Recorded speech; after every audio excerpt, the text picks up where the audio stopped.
I have had jellyfish on my to-do list for a very long time, so we are going to paint these adorable jellyfish.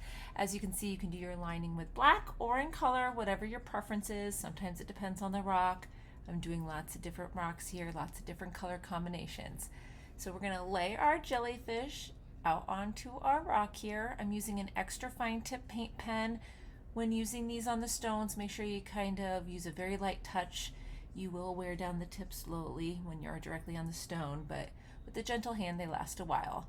I'm going to add in some dangles in between each one of, I don't know, anatomically the correct lingo for these legs on a jellyfish, and then we're going to have one coming off the tip of each one of these. Now, I like to keep the jellyfish small and add longer flowy pieces on bigger rocks. It's just really fun. So once you have all of these on here, we're going to add a dot at the base of each one of our lines. You can do one dot or two dots. Just, I like a weight all the way at the tip of each one. So that's where I start. Then you can come back through and add little clusters of 1, 2, 3 dots down each one of our dangles. Now you could always come back and add in more if you need to.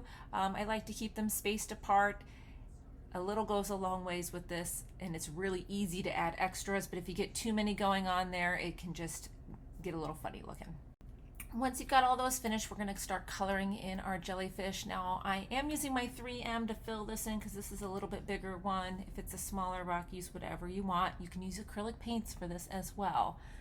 I'm doing mine two-toned, so I'm coming right back in on top of the wet blue with my purple so that I can kind of blend these two colors together. If you work with water-based paint pens, which these are, you can blend right with the tips of your pen.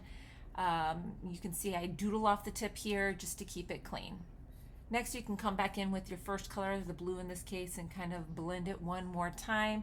I'm not going for a perfect blend. I'm not bringing in a brush. I just didn't want it to be a flat color in my design. Now, when we come in to fill in our dangles, I wanted to carry on this blend between the two colors, so I'm going to use a little trick that I've shown before.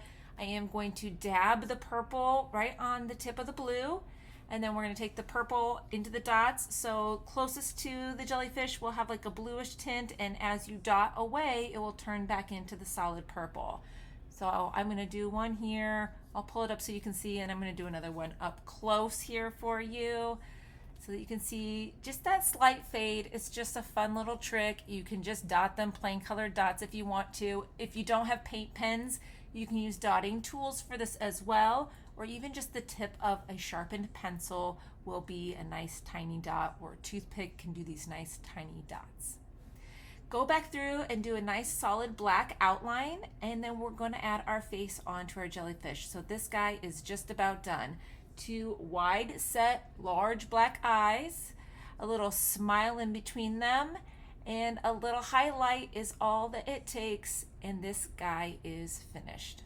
I hope you give these jellyfish a try. Make sure you subscribe to the channel so you don't miss any of our future rock painting tutorials. Bye-bye.